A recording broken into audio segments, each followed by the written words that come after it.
睡眠呼吸中止症快问快答妻子篇。他会很大声，我会先背对着他睡，翻来覆去，试着去找出比较不被他影响的姿势，这样。非常大声，持续不间断，铁达尼号坏掉的引擎声。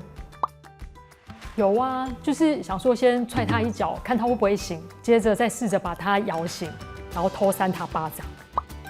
很常吵架，我觉得他应该要去接受就是正统的治疗。